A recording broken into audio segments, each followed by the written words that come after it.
ಮಲೆನಾಡಿನ ಸುಂದರ ಪ್ರಕೃತಿ ಮಡಿಲಲ್ಲಿರುವ ಸಿಗಂದೂರು ಚೌಡೇಶ್ವರಿ ಅಮ್ಮನವರು ನೆಲೆಸಿರುವ ಈ ಕ್ಷೇತ್ರ ಕೇವಲ ಧಾರ್ಮಿಕ ಕ್ಷೇತ್ರವಲ್ಲ, ಪ್ರವಾಸಿ ತಾಣವೂ ಆಗಿದೆ. ಈ ದೇವಸ್ಥಾನಕ್ಕೆ 300ಕ್ಕೂ ಹೆಚ್ಚು ವರ್ಷಗಳ ಇತಿಹಾಸವಿದೆ. ಸಾಗರ ತಾಲೂಕಿನ ಕರೂರು ಗ್ರಾಮ ಪಂಚಾಯಿತಿಯಲ್ಲಿ ಮಡೆನೂರು ಎಂಬ ಗ್ರಾಮವಿತ್ತು. ಈ ಗ್ರಾಮದಲ್ಲಿ ಕಾಡು ಪ್ರಾಣಿಗಳ ಹಾವಳಿ ಅತಿಯಾದಾಗ ಈ ಗ್ರಾಮದ ಶೇಷಪ್ಪ ನಾಯಕ ಎಂಬುವರು ಬೇಟೆಗೆ ಹೊರಡುತ್ತಾರೆ. ಬೇಟೆ ಆಡುತ್ತಾ ರಾತ್ರಿಯಾಗಿ ದಾರಿ ತಪ್ಪುತ್ತದೆ. ಕಾಡಿನ ಮಧ್ಯೆ ಸಿಕ್ಕು ಭೀತಿಗೊಂಡಿದ್ದ ಶೇಷಪ್ಪ ನಾಯಕರಿಗೆ ಅಲ್ಲಿ ಒಂದು ಕಲ್ಲಿನಿಂದ ಪ್ರಕಾಶಮಾನವಾದ ಬೆಳಕು ಗೋಚರಿಸುತ್ತದೆ.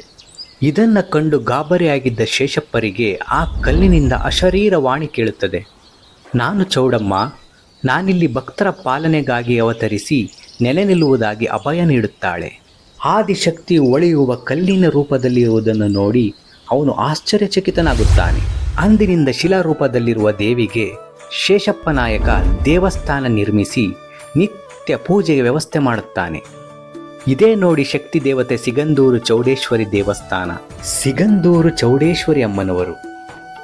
ಈ ಚೌಡೇಶ್ವರಿ ಅಮ್ಮನವರನ್ನು ಸಿಗಂದೂರೇಶ್ವರಿ ಎಂದು ಕೂಡ ಕರೆಯುತ್ತಾರೆ.